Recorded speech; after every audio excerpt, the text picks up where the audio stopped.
അസൂയ എന്ന് പറയുന്നത് ഈസ് എ നെഗറ്റീവ് റെസ്പോൺസ്. എന്ന് പറഞ്ഞാൽ അസൂയ വരുന്നത് എപ്പോഴാണ്? മറ്റൊരാളുടെ എക്സലൻസ് കാണുമ്പോഴാണ്, അല്ലേ?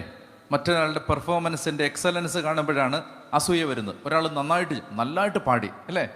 ഭയങ്കര സൂപ്പറായിട്ട് പാടി. അപ്പോൾ വളരെ മോശമായിട്ട് പാടുന്ന നമുക്ക് എന്ത് വരും? അസൂയ വരും. ഒരു കുട്ടി നന്നായിട്ട് പഠിക്കുന്നു, എല്ലാ പരീക്ഷയിലും നല്ല മാർക്ക് കിട്ടുന്നു. അപ്പോൾ പഠിക്കാത്ത കുട്ടികൾക്ക് എന്ത് വരും? കേട്ടില്ല? അസൂയ വരും. അപ്പോൾ മറ്റൊരാളുടെ എക്സലൻസ് കാണുമ്പോഴാണ് നമുക്ക് അസൂയ വരുന്നത്. ആ ലിസൺ, ഇത് ശ്രദ്ധിക്കാം. മറ്റൊരാളുടെ എക്സലൻസിനോടുള്ള, മറ്റൊരാളുടെ ഏറ്റവും നല്ല പ്രകടനത്തോടുള്ള നെഗറ്റീവായ റെസ്പോൺസാണ് അസൂയ.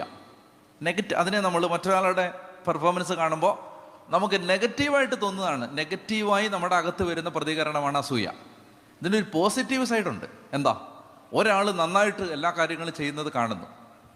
അപ്പോൾ ഈ നെഗറ്റീവാണ് കുശുമ്പ്. പോസിറ്റീവ് എന്തായിരിക്കും? പറ. അതിനെ വിളിക്കുന്ന പേരാണ് ഇൻസ്പിറേഷൻ, പ്രചോദനം. അയാൾ നന്നായിട്ട് ചെയ്യുന്നു, അപ്പോൾ പിന്നെ എനിക്കെന്ത് ചെയ്തുകൂടാ?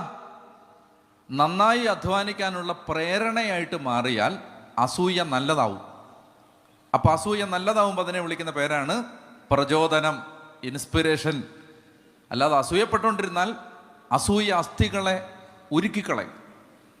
അസൂയ ഉള്ളവന് ഒരിക്കലും ആരോഗ്യം ഉണ്ടാവത്തില്ല, ഉറക്കമില്ല, സമാധാനമില്ല.